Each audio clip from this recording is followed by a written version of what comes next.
So today we're reading from the Bhagavatam, the first canto, 6th chapter, text 30, if you have access to that. Om Namo Bhagavate Vasudevaya. Namo Bhagavate Vasudevaya. Om Namo Bhagavate Vasudevaya. Namo Bhagavate Vasudevaya. Om Namo Bhagavate Vasudevaya. Namo Bhagavate Vasudevaya. So now that's going to go click, click, click, click, click. What do we do? You can tie it up? Okay. Srimad Bhagavatam, first canto, 6th chapter, entitled Conversation between Narada and Vyasadeva. This is text 30. Sahasra yuga paryante utayidam srikshataha marichi mishra rishaya pranebhyoham cha jagnhire. Let's see if we can all chant. Sahasra yuga paryante, Sahasra yuga paryante, Utayidam sarikshataha, Aitem sarikshataha, Marichi mishra rishayaha, Nichi mishra rishayaha, Pranebhyoham cha jagnire, Niramham cha jagnire. Sahasra yuga paryante, Sahasra yuga paryante, Utayidam sarikshataha, Utayidam sarikshataha, Marichi mishra rishaya, Marichi mishra rishaya, Pranebhyoham cha jaggire, Ham cha jaggire. One more time. Sahasra yuga paryante, Sahasra yuga paryante, Utayidam sarikshataha, Utayidam sarikshataha, Marichi mishra rishaya, Marichi mishra rishaya, Pranebhyoham cha jaggire, Pranebhyoham cha jaggire. Word meanings. Sahasra, 1,000. Yuga, 4,300,000. Paryante, at the end of the duration. Utaya, having expired. Idam, this.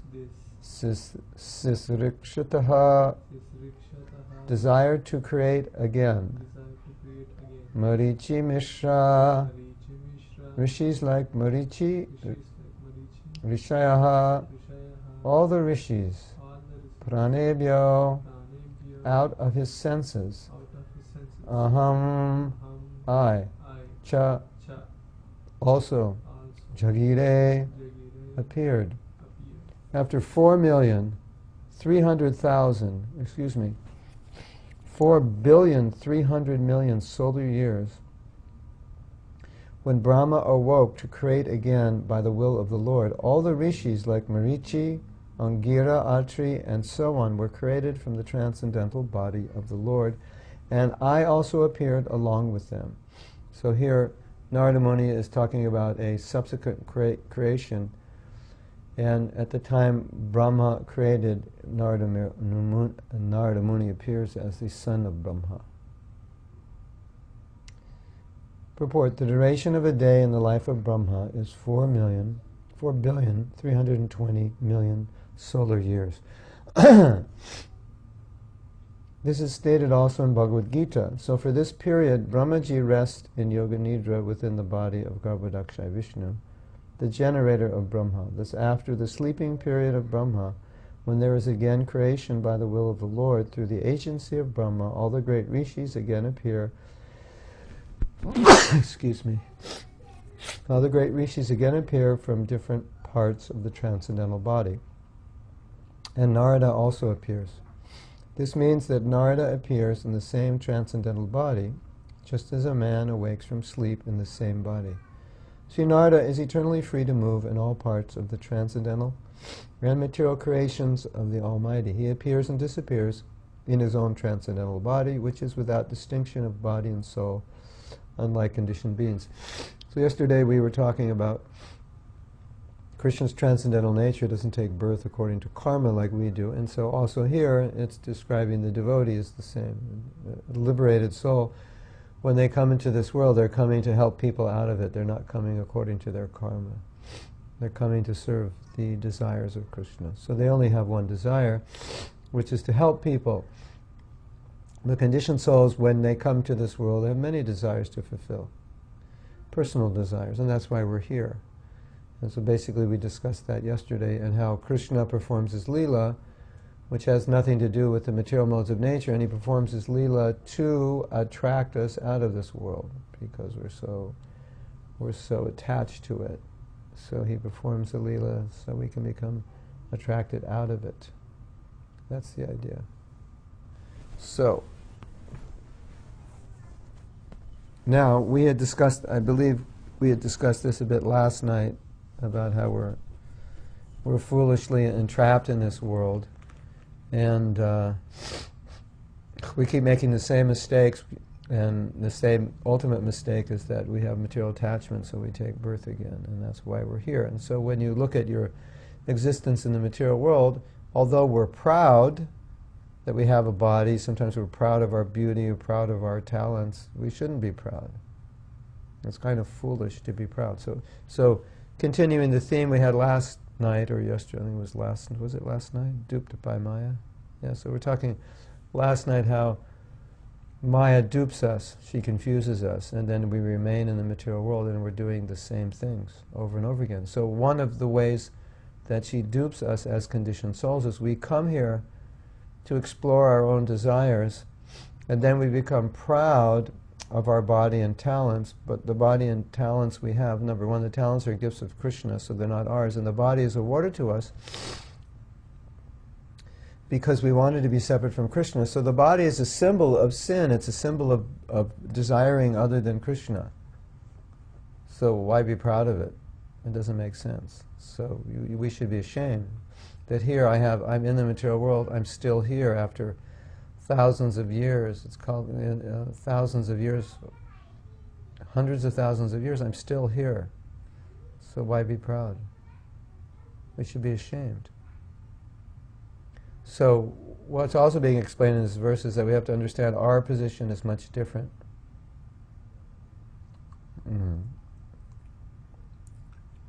Interrogated with that light. Yeah, all right. Attention, hold on everyone, we're going to do light changing right now. If I can, we're going to take off all the automated controls.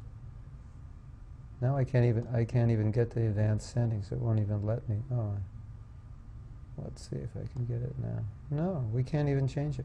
My computer is doing weird things today.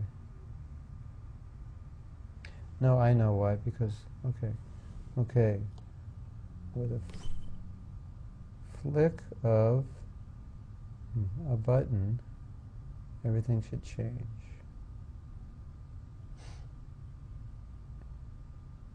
But it didn't. Oh my God. The world of computers. What are we going to do? It didn't change. Oh, I know why. Because we have to change it manually. Dun, da, da. Now I'm coming into the light, right? Look at that.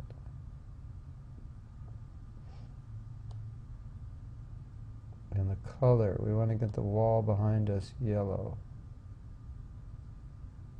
But then it makes my face red. So we change the white balance. Okay, that's a little better. I'm not being interrogated now, right?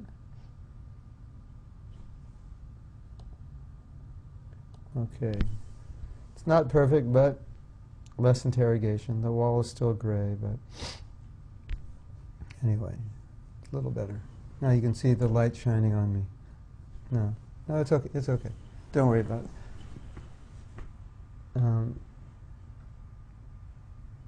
So we come into the world to perform our Leela because we want to perform our Leela, and we're all performing our Leela. And then our Leela is not like Krishna's Leela, because Leela means you perform your activities at will. You do what you want to do. Now, in this world, there's a lot of people saying, create the life that you want, the way you want.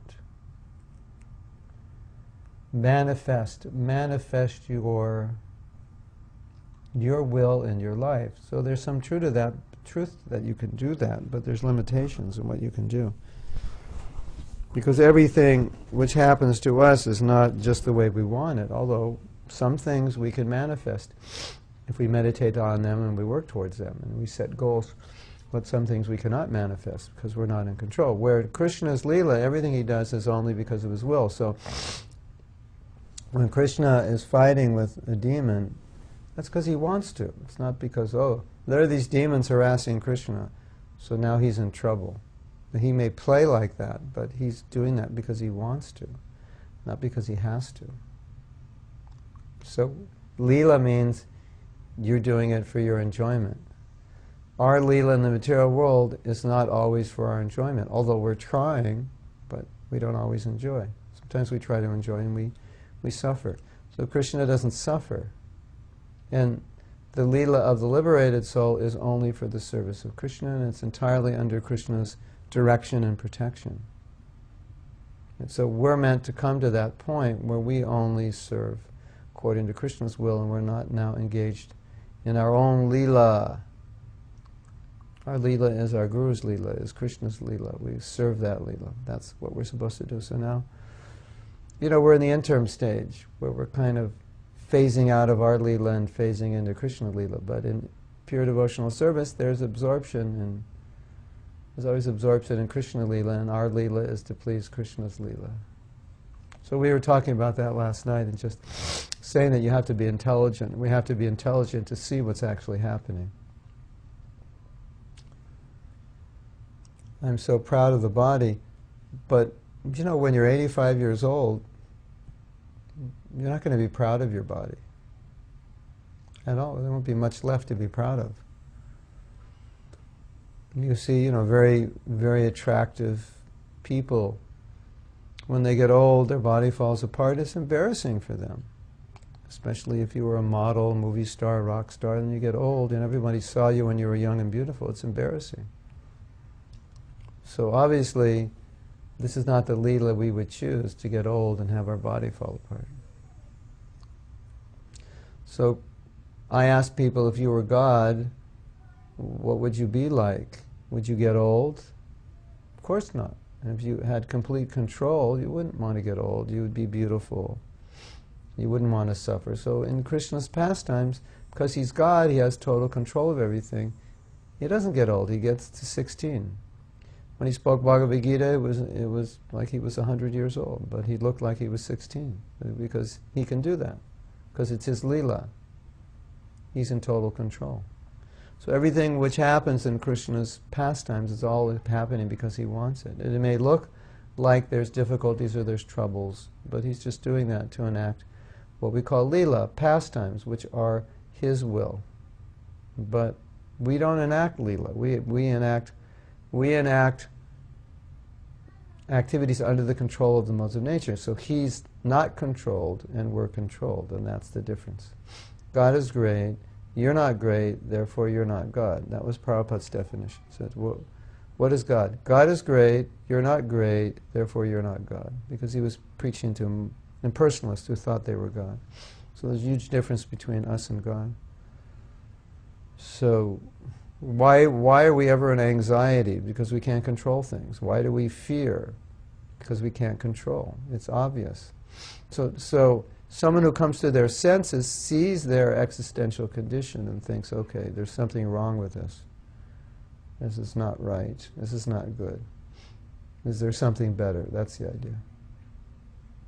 So we should never think the liberated souls are in the same condition we are. They have nothing to do with the activities of this world. They're not part of it. They're only here to get us out of it. So let's read some more. Unless you have some questions, we'll read more. Much better. Okay, we're coming into the light, but the wall's still gray, so not perfect yet. But sometimes in trying to make it perfect, you make it worse. Okay, just checking. Okay, yeah. You can go to the Veda Base online, vedabase.net. Oh, nice. Wonderful. Okay. So we're going to read text 31.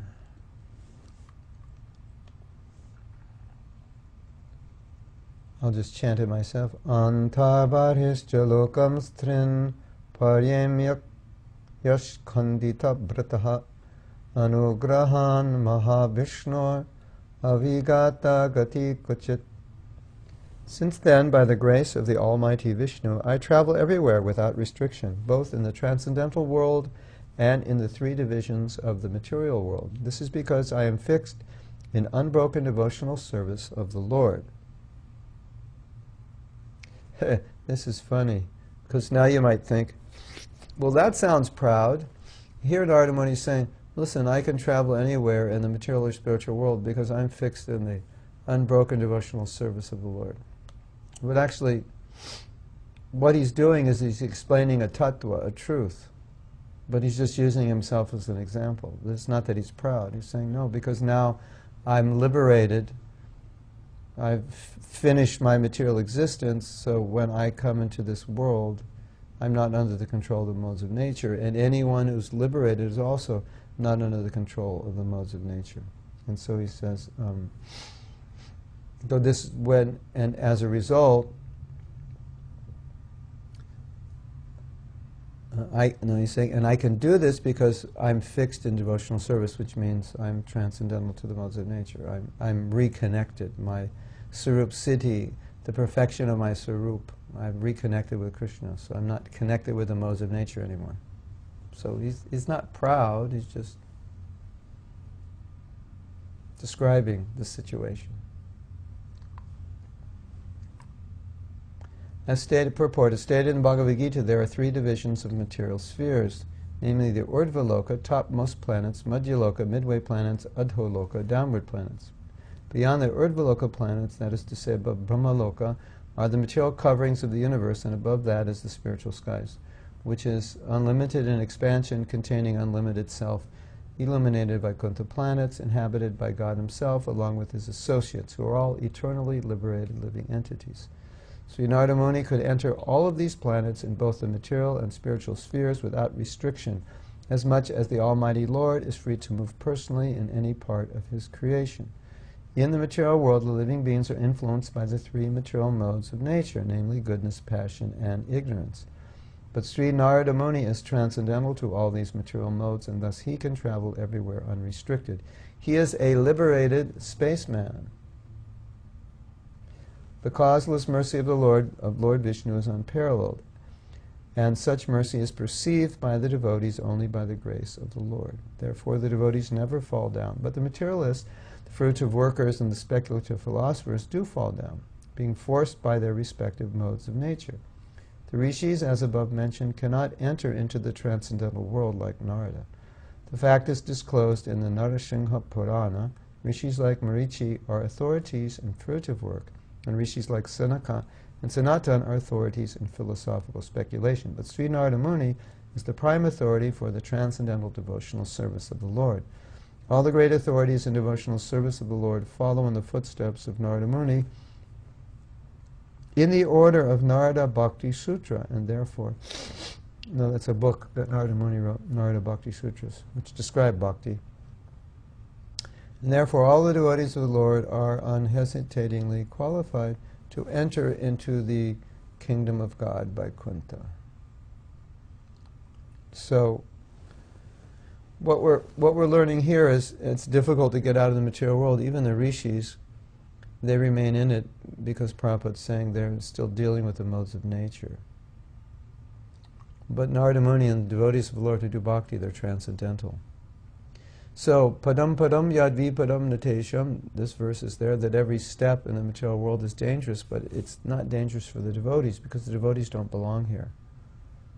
This is not the place for the devotees. The miseries of the material world are meant for non-devotees to bring them to their senses, and even for neophyte devotees to help them. But when we come to our senses, then the miseries of this world are not meant for us, because now we live in the transcendental world.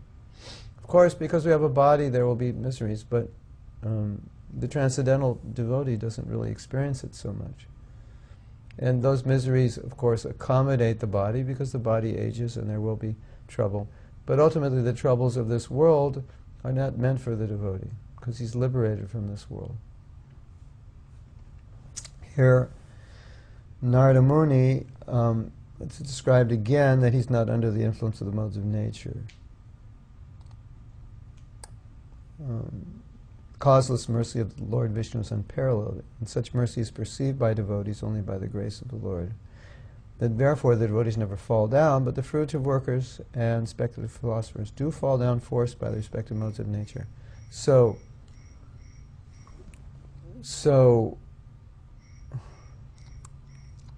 by the mercy of Krishna, a devotee does not fall down. Mahaprabhu said, Yari dake tare kaha Krishna upadas. Wherever you go, whoever you meet, speak about Krishna. By my order, Amar Agai, Guru Hana Tara Edesh. By my order, become Guru and save the land. In the next verse, he said, in this way, you'll always be with me and you'll never fall down. So it's interesting because as conditioned souls, we're quite inclined to material activities. But by the grace of the Lord and the grace of His devotees, we can remain fixed in devotional service, which seems almost, in a sense, impossible. But how can a conditioned soul, who's living in the material world and being so heavily influenced by the modes of nature, somehow through their entire life, engage every day in devotional service and not be pulled by Maya, or at least not be pulled by Maya significantly enough to give up devotional service? That happens by Krishna's mercy. So it's not happening by our own strength, but Krishna's giving us strength by our effort to engage in devotional service. So everything that we achieve, we should always feel it's a result of Krishna's mercy. It's not a result of our effort, but Krishna's reciprocating in response to our effort by giving us what we need to make advancement, because on our own we couldn't do it. We don't have the strength on our own. But we should have confidence that if we do that, Krishna will protect us from the modes of nature. Even if we feel the influence of the modes, He will protect us from falling totally under the sway of the modes of nature. And so there's a nice verse in the Chaitanya Charitamrita. There was a Brahmin.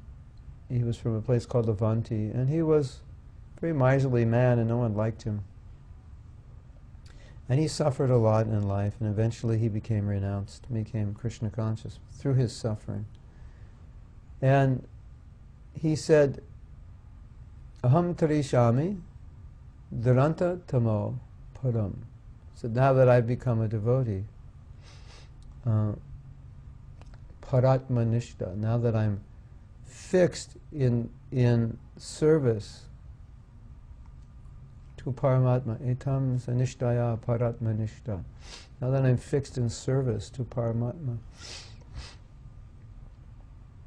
Ham tarishami duranta tamo. I will cross over the ocean of material existence.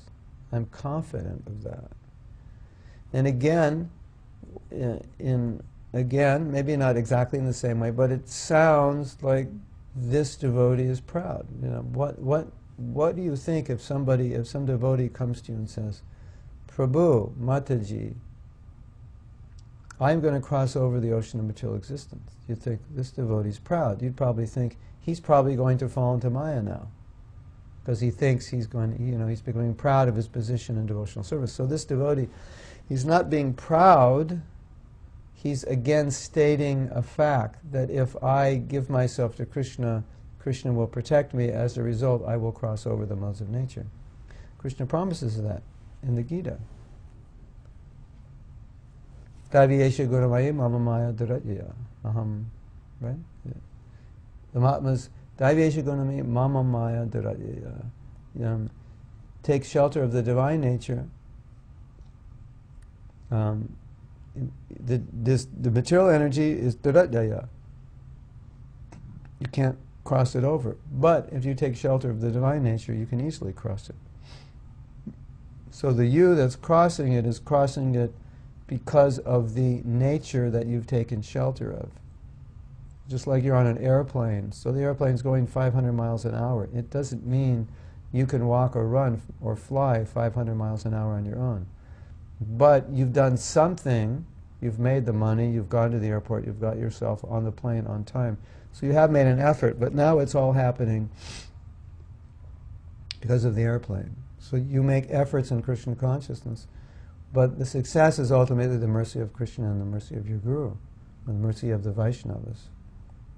That's how we understand it. So then, in that sense, we can say, yes, I will cross over material nature by grace of Guru and Krishna and the Vaishnavas and the grace of the process of bhakti, the purifying process of bhakti, which I'm applying.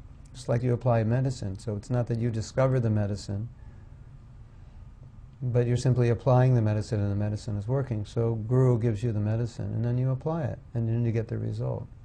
So in that sense we should be confident. And also in that sense, if we're not doing well in devotional service, then we backtrack and say, where am I missing something? Because now the mercy's not, if I'm not doing well, it means I'm not getting mercy. So where is the mercy missing?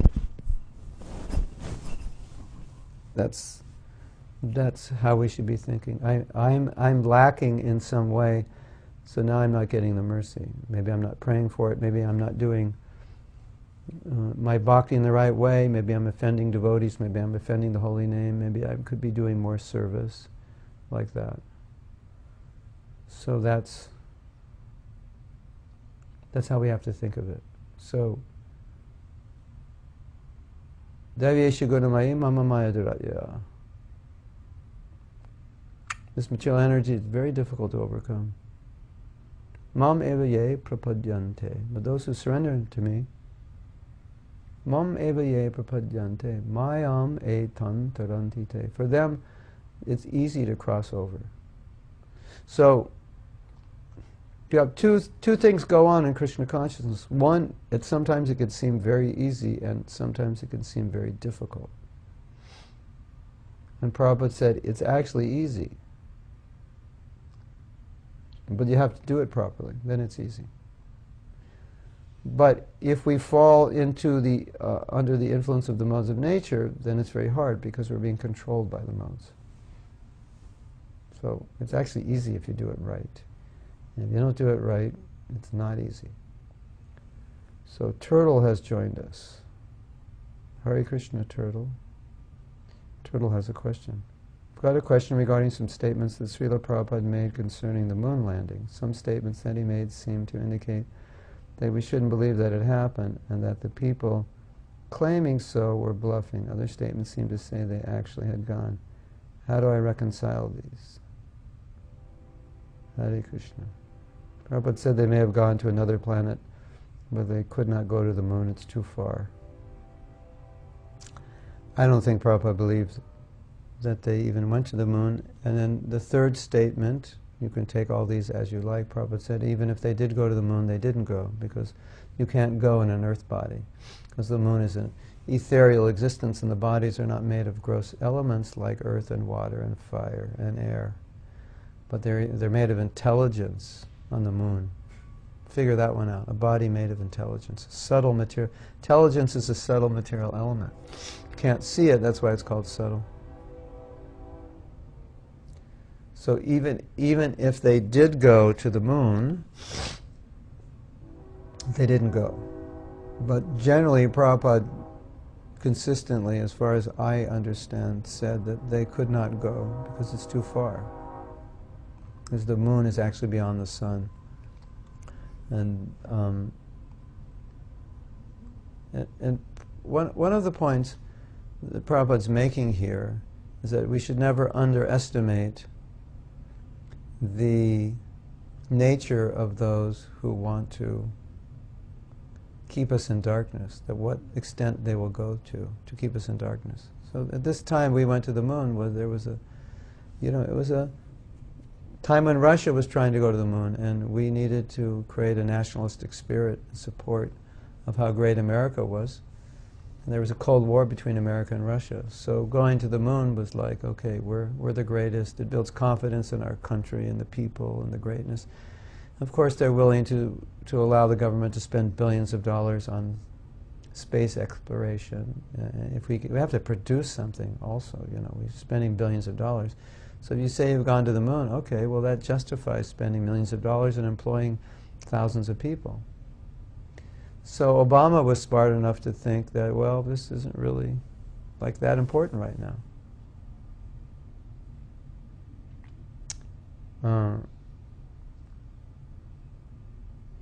Yeah, and the other point, Turtle, is that Prabhupada wanted to point out that we should not be so gullible, that the leaders of society often do not have our interest in their minds, but have other interests, and they will go to different degrees in their actions and words to do what they have to do to achieve what they want and need to achieve. And according to the Vedic perspective of the universe, it's unlikely we could travel to the moon. There are a lot of other people who you can search on the internet who also have doubts, not devotees, but also have doubts that the moon landing, that going to the moon actually happened. And I think the basic point is to understand that Srila Prabhupada questioned much of what was going on, and rightly questioned it, and wanted us to question it and not be so gullible, and wanted us to understand things from the Vedic perspective. And so his basic point was, from the Vedic perspective, your spaceships could not travel that far because the moon is much further than the sun.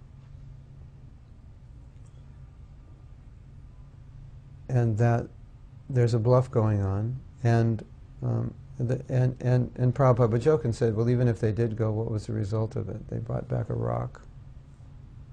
So billions of dollars in so many years, and they brought back a rock. Now, for the American people, it seems to be a great achievement because, we set our mind to go to the moon, and we as Americans, of course, we're the greatest country in the world, and we're the greatest people in the world, so we could do it. So it's, kudos for the Americans, but what Americans want to believe that we didn't do it and it was a bluff, but then you get a conspiracy theory, this, that, and the next thing, What Americans want to believe that Osama bin Laden was in cahoots with the American government. Who wants to believe that? Who wants to believe that 9/11 was an inside job? These are difficult things to believe. Whether it's true or not is another thing, but what Prabhupada pointed out is we should be suspicious. That we should not be so easily gullible.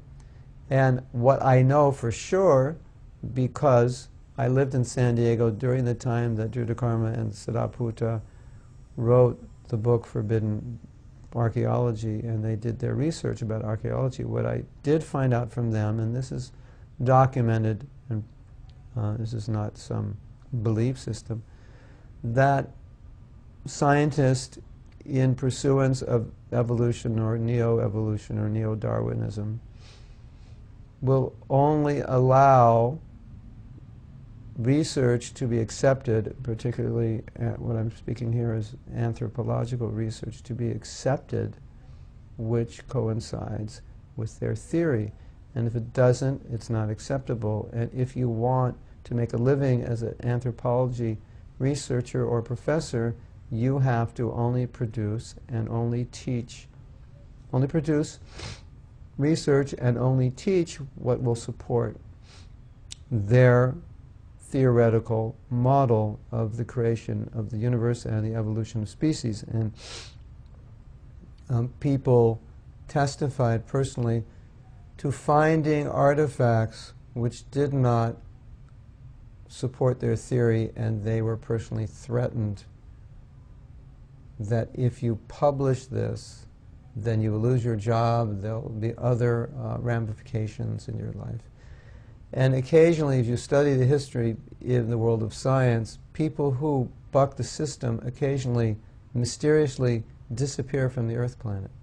So these things are going on. So basic ideas Prabhupada wanted to show that we're living within a demoniac civilization and these things will happen because they want to push God out of the picture, and evolution pushes God out of the picture very well. And so it's like a whole underground movement. So Prabhupada is really saying, that our Krishna conscious movement is in contrast to this, that we're actually going against it.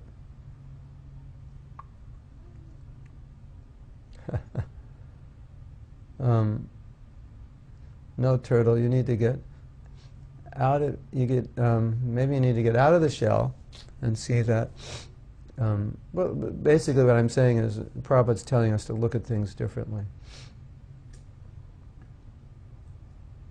So,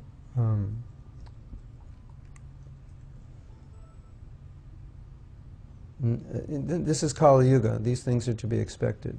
And he wanted to show us that historically there's always this friction between the godly people and the ungodly people. And he wanted to show us that this evolutionary theory and this idea of consciousness comes from matter. This is all atheism. And this is part of the contrast between the godly and the ungodly. And this is what we're dealing with. And he wanted us to confront it and show innocent people that you're being misled. Now this whole moon thing, for Srila Prabhupada, it was just his, personal opinion. It wasn't like this was some Siddhantic Shastric thing that he wanted to show. It was just, he said, I don't believe they can go there based on my understanding of Vedic astronomy and astrology. And even if they did go there, they didn't go there, because that's not the moon they went. That's just, even if it was the moon planet, they never entered, because they couldn't see it. But again, he said, but I don't think they went there. That was his, throwing out his opinion. Of course, that sent shockwaves through our movement, and especially people who there were people who couldn't accept that. That how could America cheat us and make believe they went to the moon? That we have the films and so on. But Prabhupada never really backed down. He said, "You can fabricate films." He never said, "Well, actually, they could never do such things. That would be beyond their integrity." He never said that at all. He basically said the opposite. That they would do these things. If they need to mold the people's thinking in a certain way, they will do these things. Now, Prabhupada was not a conspiracy theorist, but he did make statements such as we spoke of last night, like this, and other statements where this civilization cannot continue the way it's continuing. You will someday run out of oil. Your financial systems will crash. It will eventually come to the point where just living, getting enough food is going to be a concern. The leaders, they don't have an understanding of how to change anything. Most of them are ungodly, self-centered, and even if they're godly and not self-centered, they're not godly enough to know or enlightened enough to know what the actual solution is. And even if they are enlightened enough to know the actual solution, at this stage of Kali Yuga, it's difficult. They would probably be assassinated or impeached if they tried to interfere with people's sense gratification.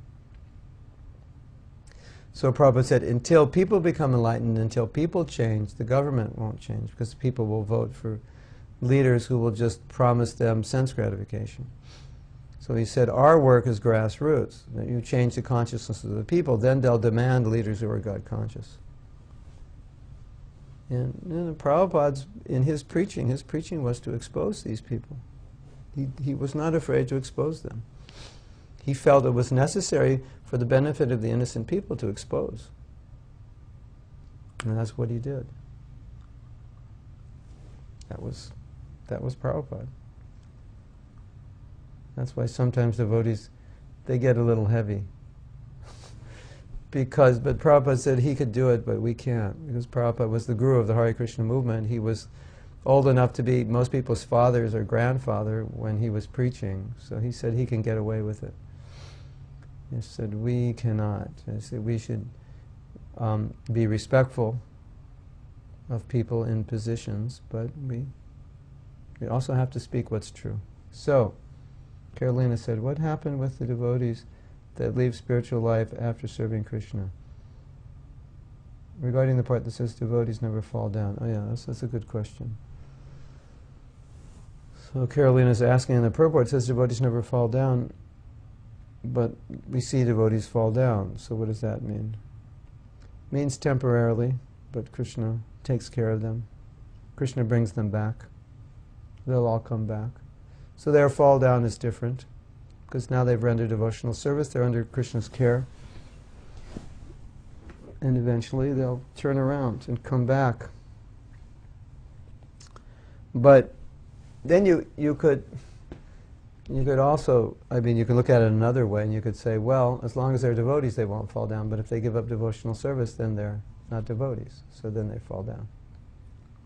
As long as you're a devotee, you won't fall down. As long as you're practicing, you won't fall down. But if you give up being a devotee, how will Krishna protect you now? But in the long run, Krishna will bring you back to Krishna consciousness, because he'll never forget the service you've done. But don't experiment and fall down and see what Krishna does. See if he brings you back. And one of the themes that we've been talking about a lot lately is that if you want to be Krishna conscious, you will be. Krishna will help you. So it ultimately depends on you. As long as you have a desire, Krishna will help you. He'll give you intelligence. He'll put you in good association. There'll always be something to help you, what you need. You'll get the right sangha. You'll always get what you need. But if your desire to enjoy separately from Krishna becomes very strong, then Krishna might provide you facility to enjoy. And then all of a sudden, situations come up which make it difficult for you to be Krishna conscious, and then you become weakened by them or you fall prey to them, because ultimately you wanted that. Now, Krishna is not generally going to send situations to you which would test your devotional service if you're strong and you want to be Krishna conscious. Generally, if you want to be Krishna conscious, he'll keep you in situations, he'll enable you to become Krishna conscious, he'll provide situations for that. That's the idea.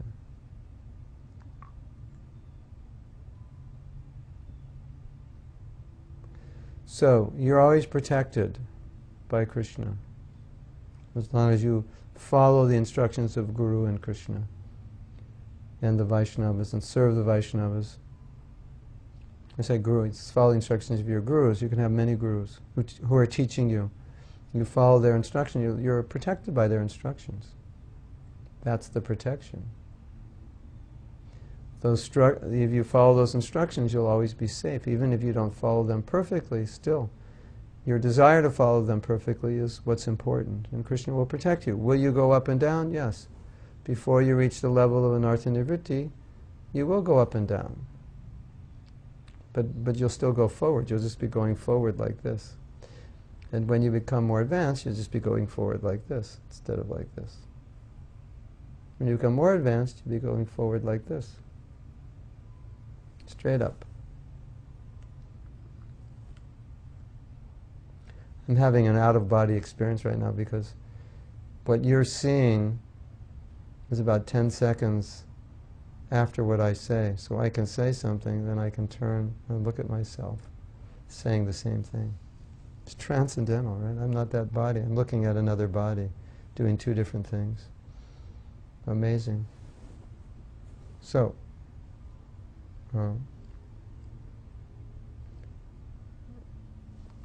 Krishna is taking care of us as long as we allow him to take care of us. That's the idea. You know, if you run away from home, your parents can't take care of you. But if you stay at home, they can take care of you. Yes? You had a question? Narada has spiritual body. Narada has a spiritual body, yeah. Now he does. How come Kamsa and everyone was able to see Narada? So, Achyuta Gopal is asking if Narada had a spiritual body, how is it that Kamsa could see? Well, they couldn't see their real nature, just like Kamsa could see Krishna, but he didn't see Krishna as he was. So, Narada Muni has to make himself available to the vision of those he's dealing with, but they may not understand his spiritual nature. I mean, in the same way, people didn't understand Prabhupada. Everybody saw him, but not everybody understood or felt his spiritual nature. In the same way, the holy name is there. Not everyone understands its spiritual nature. Prasadam is there. Not everybody understands its spiritual nature. So when a spiritual personality is present, and you're not able to see him spiritually, you only see the material. Because you're only capable of seeing material, so you don't see the actual transcendental nature. I mean, you know, if Kamsa could actually see the transcendental nature of Krishna, or he could see the transcendental Narada Muni, then he would be purified, and he wouldn't have tried to kill Krishna. But also, Narada's relation with Kamsa was as part of helping Krishna in the Leela, because the Leela was that Krishna would kill Kamsa and Kamsa would try to kill Krishna. So Narada, in appearing to Kamsa, was just agitating things or stirring things up so the Leelas would happen. So you have to understand everything in relation to the Leela, of how he serves the Leela. And so how everyone deals with him will be according to the Leela and according to their realization. But that's true about everything in Krishna consciousness. The degree that we can see it is depending on the degree of our advancement. The degree that we can see the transcendental nature of anything in Krishna consciousness is dependent on our advancement. So you could ask the same question, how come when I see the deities I don't faint? Well, maybe you're not seeing Krishna fully yet. Or if I can't see God, how can I see the deity? Well, that's the point. You can't see God, but you can see matter. So Krishna has to come in the form of matter so you can see. But now, are you seeing matter or are you seeing Krishna? Well, that depends on you, your advancement.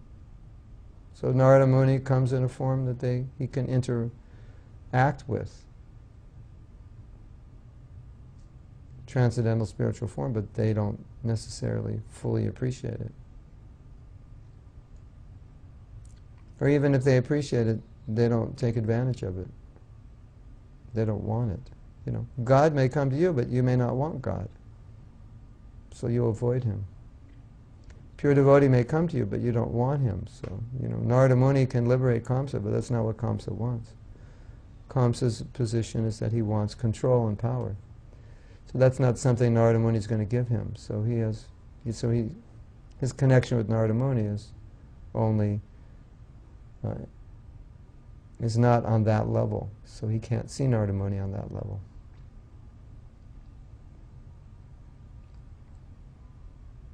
Correct? Anything else?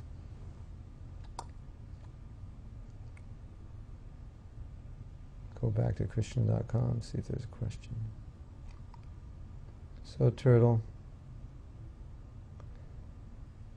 you can go to the moon, Turtle, but you have to do it as a yogi.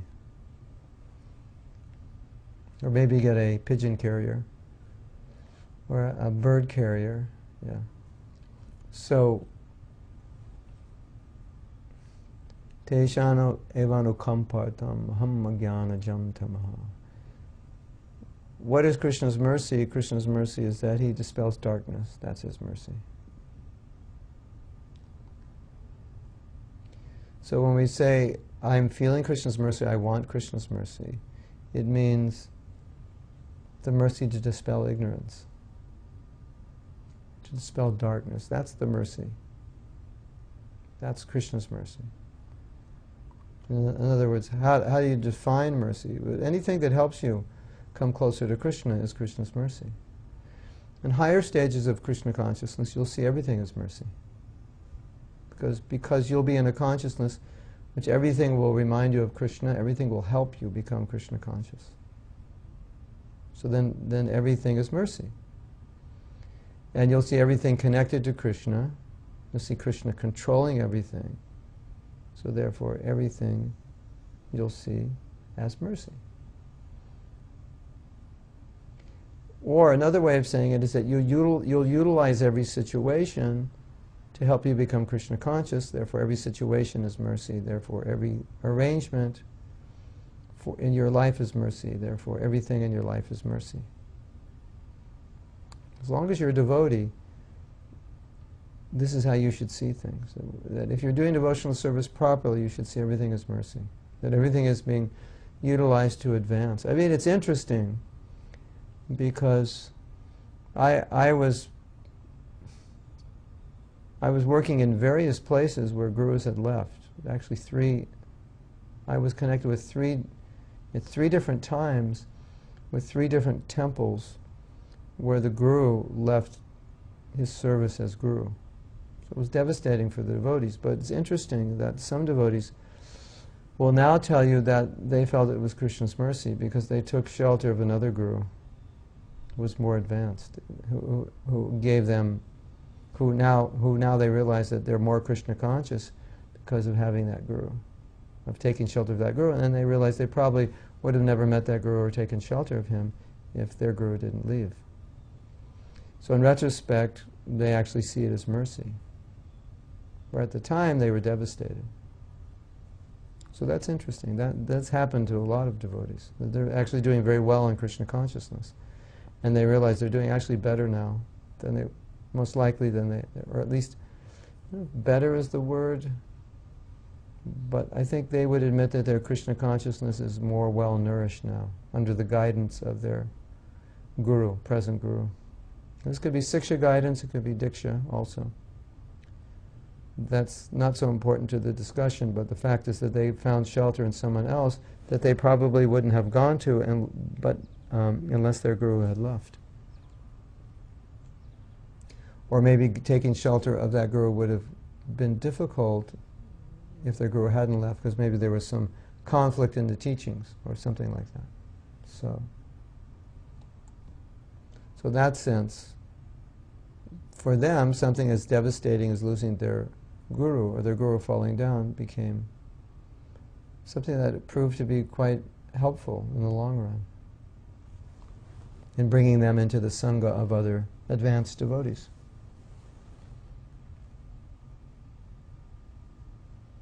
So I think the real thing for us is to have the sincerity to advance, to accept what is going on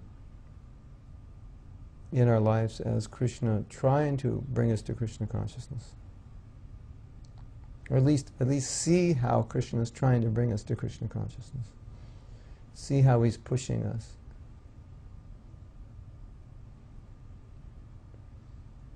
And try to see how everything can help advance in Krishna consciousness. But Krishna's promise, Mahaprabhu's promise is, I will always protect you. That's for sure.